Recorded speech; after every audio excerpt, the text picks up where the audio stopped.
नमस्कार. कथासागरच्या या भागात गेल्या वेळची जी अर्धवट सोडलेली कथा होती ती पूर्ण करणार आहोत.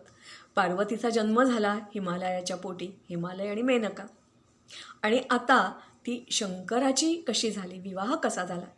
कारण ह्या दोघांचा विवाह होणं ही काळाची गरज होती. पापांचा नाश, असुरांचा नाश करायचा तर ही दोघं.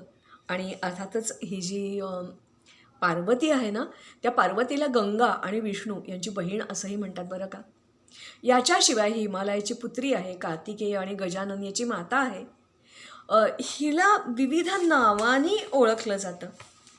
उदाहरणार्थ महिषासुरमर्दिनी, दुर्गा, काली, कामेश्वरी, शैला, शैलपुत्री, नगजा, हिमवती वेगवेगळ्या नावाने ओळखलं जातं.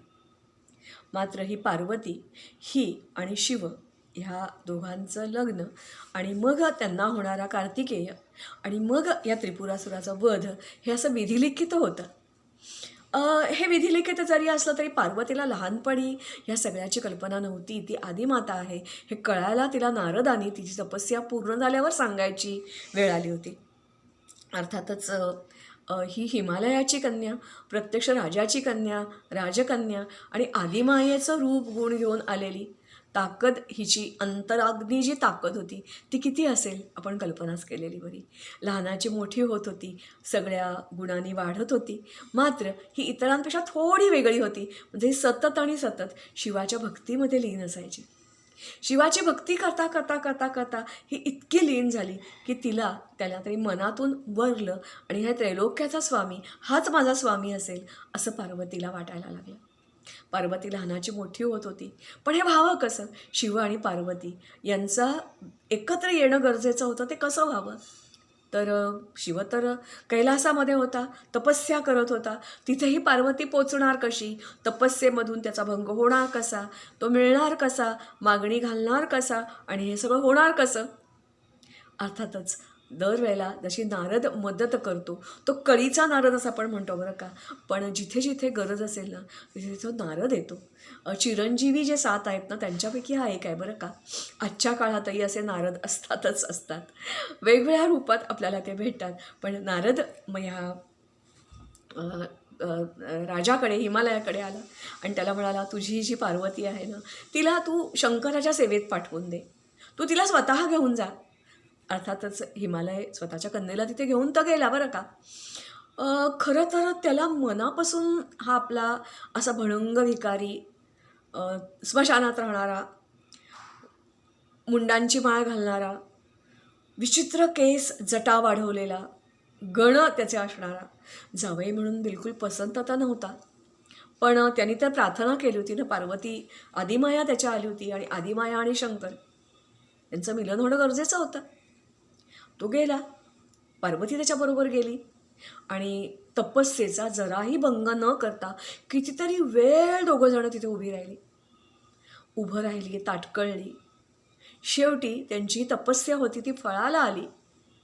शिवाने किलकिले डोळे करून त्यांच्याकडे बघितलं. हिमालयाने त्याला विनंती केली की माझ्या कन्येला तुमच्या सेवेत ठेवून घ्या. तुम्हालाही मदत करेल, पूजा अर्चा, तुमच्या पूजेची तयारी करेल.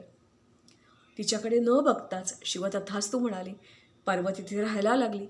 त्याची पूजा, त्याची सगळी तयारी करणं, त्याचं ध्यान करणं हे तिचं काम सुरू झालं. असेच काही दिवस लोटले. शिव आपल्या तपस्येत लीन होता, पार्वती आपल्या तपस्येत लीन होती.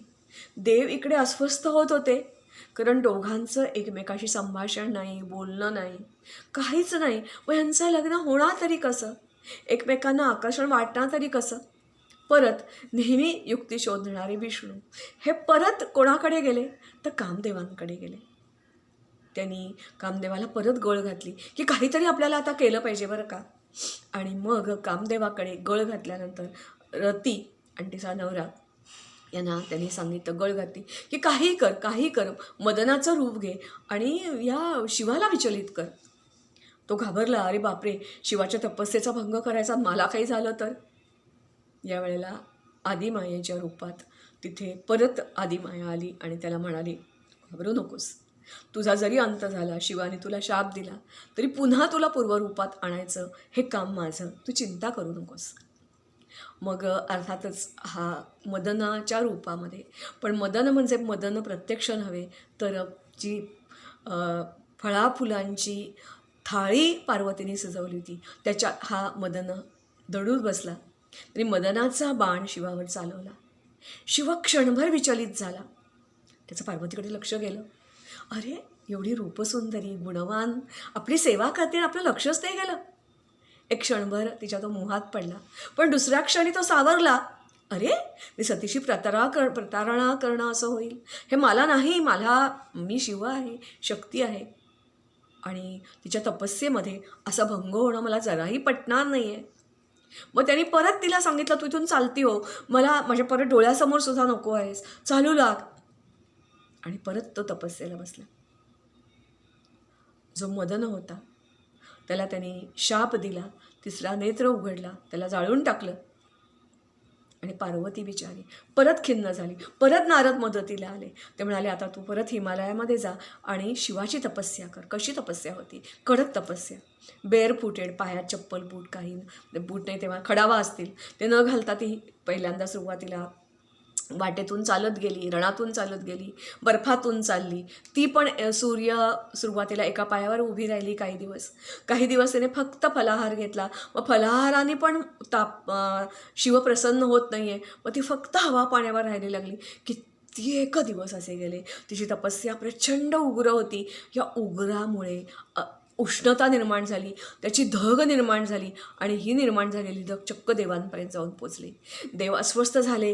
त्यांना त्या धगीमध्ये त्यांना असं वाटायला लागलं की जर पार्वतीला, आदिमायेला जर परत आपण जागं केलं नाही तर हिच्या धगीमुळे सगळे देव भस्म होऊन जातील. आता काय करायचं? सगळे देव भस्म झाले तर कसं होणार? आता काहीतरी वेगळं केलं पाहिजे. मग ते परत शिवाकडे गेले आणि शिवाला म्हणाले, आता तूच आम्हाला वाचव, कारण आदिमाया तुझी जी काही सती होती ती आता तुझ्यासाठी प्रार्थना करते, ती उग्र तपस्या करते, आणि तिची जर समाधीभंग झाली नाही, तिच्या धगीमध्ये सगळं आम्ही जळून जाऊ. शिव अर्थातच तिथे गेला. तरी तिची परीक्षा घेतली होती ऑलरेडी. तो प्रसन्न झाला. त्यांनी तिला मागणी घातली.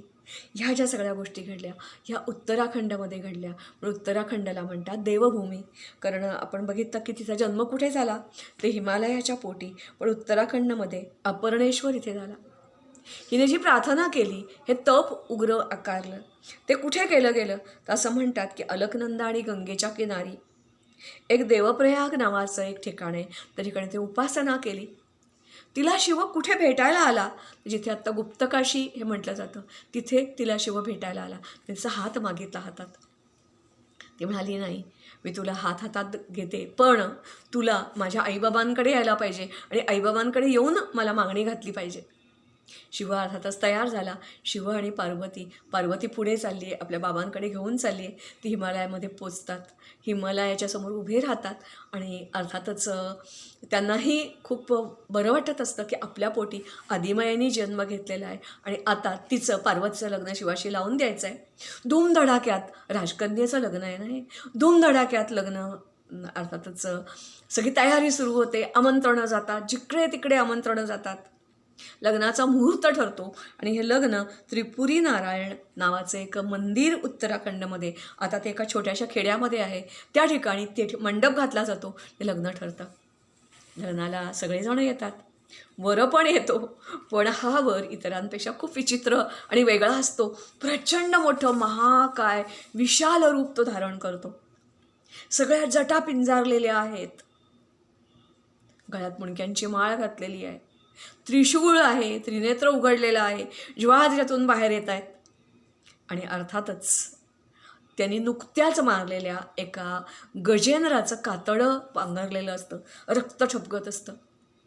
आणि त्याच्याबरोबर सगळे त्याचे गण विचित्र आवाज करत, डमरू बिमरू वाजवत, वाद्य वाजवत येत असतात. ह्या आवाजाने ह्या हिमालयाची पत्नी मेना किंवा मेनका ही म्हणते, घाबरते. ती पुढे येते आणि आपल्या जावयाचं हे असं विचित्र रूप बघून ती प्रचंड घाबरते, बेशुद्ध पडते. आता पार्वती शिवाला विनंती करते की असं नको रे राजा, माझ्या आईला बघ काय माझी अवस्था झाली, तू सामान्य रूपात ये.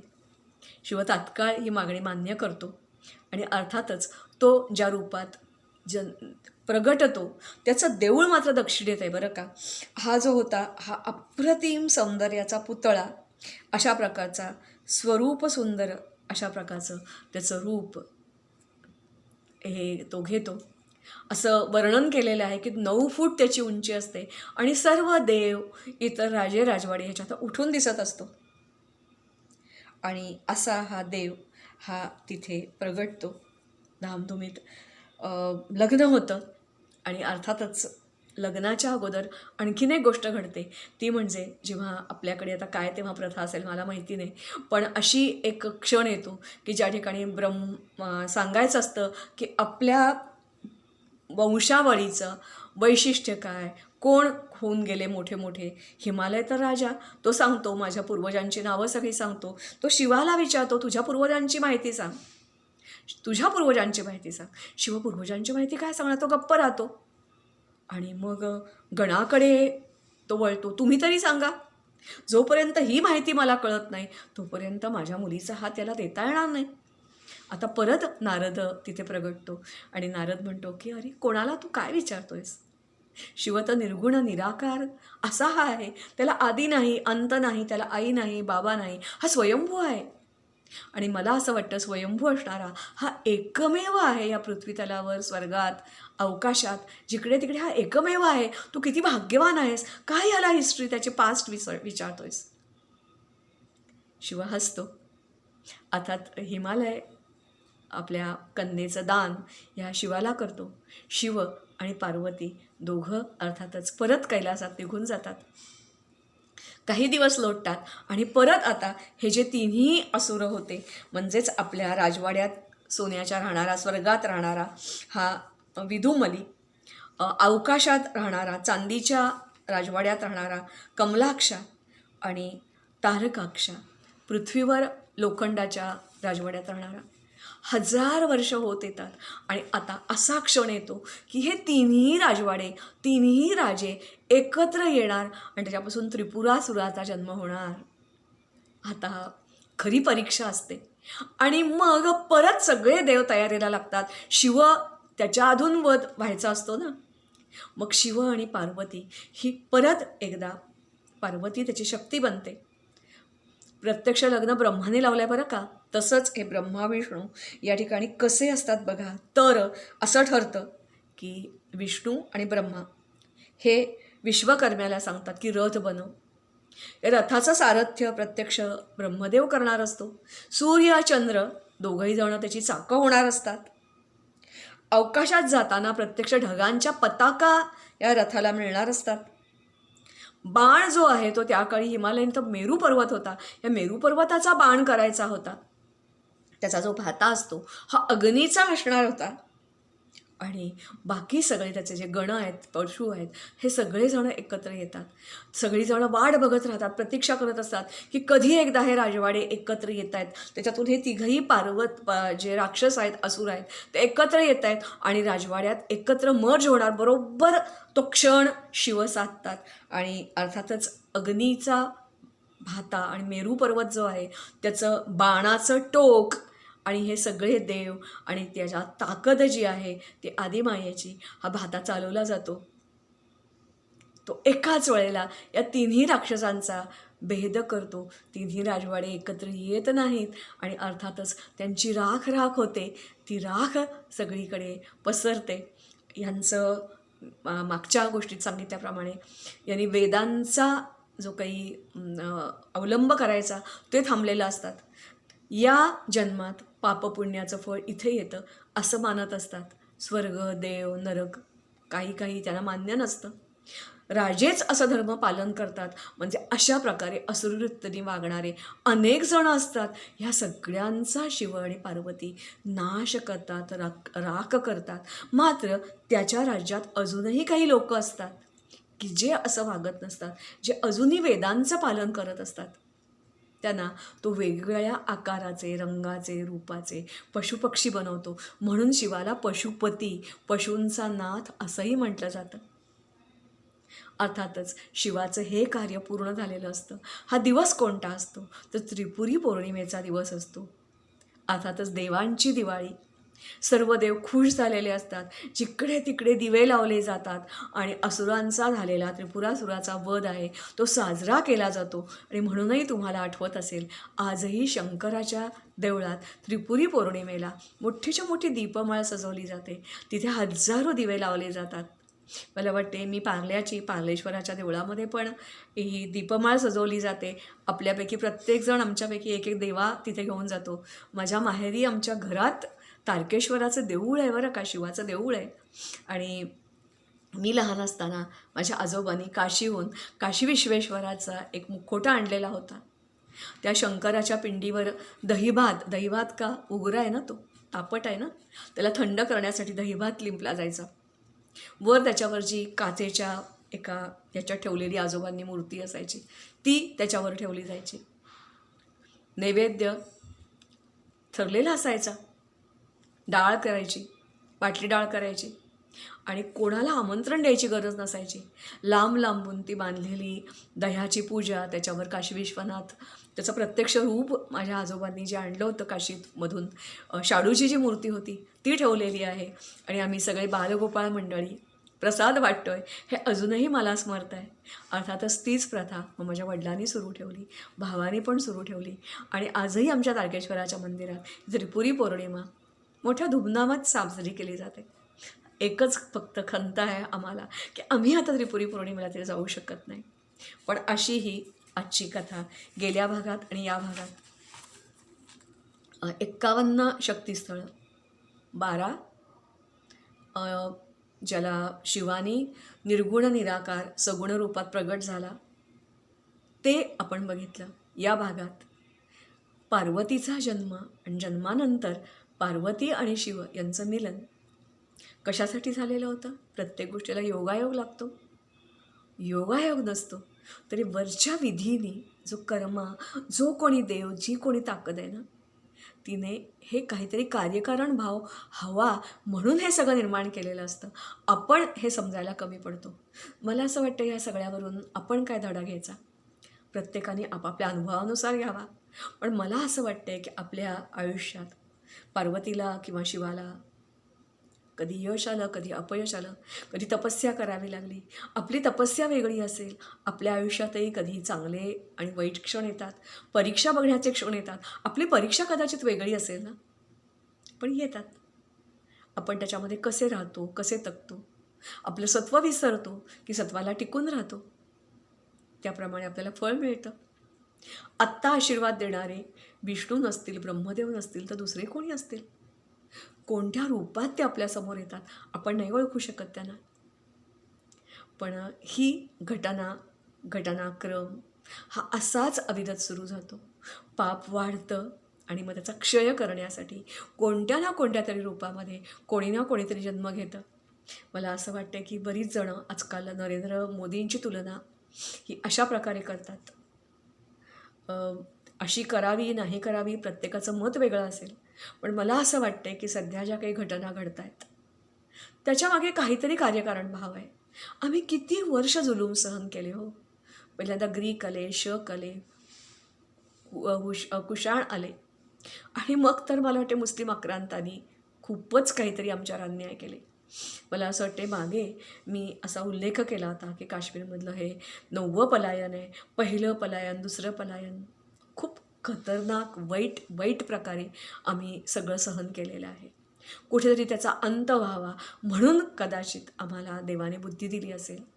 आपण जसं म्हणतो शिवाबरोबर गण होते, तसे आजकाल न्यायमूर्ती, न्यायाधीश, राज्यकर्ते, आपण हे सगळे मिळून आपल्या या भूमीवर भारतवर्ष झालेले अन्याय दूर करण्यासाठी प्रार्थना करूया. पुन्हा एकदा जे तारकासुराच्या रूपात असलेले इतर अनेक जण आहेत त्यांचा वध करायचा. आजकालच्या काळात हे वध वेगळ्या प्रकारे असू शकेल, त्यांचं पॉलिटिकल एलिमिनेशन असेल किंवा आणखीन काही असेल. प्रयत्न करणं आपल्या हातात आहे. आपण ते पूर्ण करू नाही माहिती. मी तुम्हाला म्हटलं तसं मी काढलेला अर्थ हा असा, तुम्ही कसाही अर्थ काढा, पण एकच, आपला चांगुलपणा सोडू नका. आपली आराधना कोणत्याही प्रकारची असेल, पूर्वीसारखं तप नाही आपल्याला करता येणार, वेगळ्या प्रकारे असेल, पण ते आपण करत राहूया. आणि परत एकदा विश्वनिर्माता, पालनकर्ता आणि संहारकर्ता यांना त्यांच्या कामामध्ये आपापल्या परीने मदत करूया आणि अर्थातच शिवपार्वती अर्धनारी नटेश्वर यांना नमन करूया आणि थांबूया. नमस्कार. हा होता कथासागरचा अर्थातच 211वा भाग. नमस्कार.